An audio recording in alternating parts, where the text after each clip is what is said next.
7:14 right now. We are listening to the reading of the names. Charles Lawrence Chan. These are the victims of 9/11, and we are watching several moments of silence for the various events congruent with when they actually happened that day 13 years ago on this anniversary of the September 11th terror attacks. We are reminded of the heroes of that dark day. Some of those heroes came in four-legged form. Fort Collins artist Ron Burns was inspired by the dogs of 9/11, and his work now hangs in the 9/11 Museum. And Ron is here with us today. It's so good to see you. Thank you for being here. Good morning. Thank you for having me. So you, of course, got to see the museum before it even opened to the public, and you got to see your work hanging there. What was the museum like? What was the experience like? It was very emotional, and most museums are very quiet and somber. But I think this one, because it's a memorial and a museum, extremely quiet. And because they built it so many levels under the ground, it's dark, it's quiet, and when you relive the whole 9/11 experience again, it's just extremely emotional. You were inspired by the dog heroes of 9/11. How did those stories move you to paint? Well, you know, I've got a big heart for dogs, and I love dogs. And what happened is we were living in Napa at the time, and as the story unfolded, and most of us remember where we were, I saw a dog by the name of Sirius. He was a bomb detection dog that had worked there for years. He was trapped in the rubble, and he passed away and died there.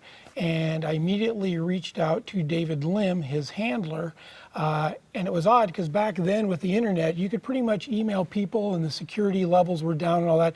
I got a hold of him, told him I wanted to do something for him to remember his dog, and he emailed back immediately, sent me photos. I painted Sirius, sent him a reproduction of it, held on to the original, and then now, years later, as the museum opens, they've asked to have that piece in the museum. It's Sirius who's in the museum now. Yes, yes. So what does this day mean to you? We're looking at some of these pictures, and these dogs, every single one has an amazing story.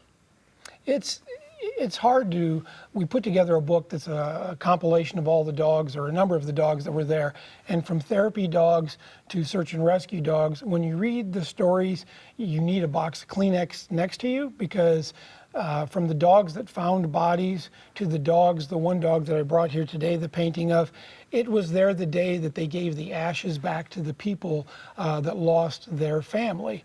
And, you know, a woman dropped to her knees, buries her head in one of the dogs' fur, and is just emotionally distraught.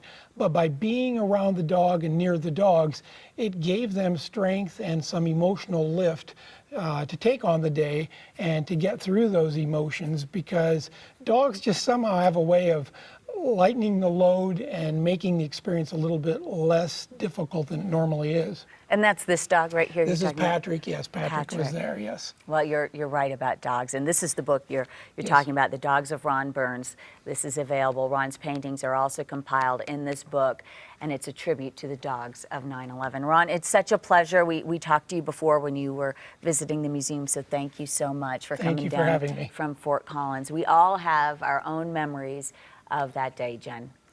We certainly do. And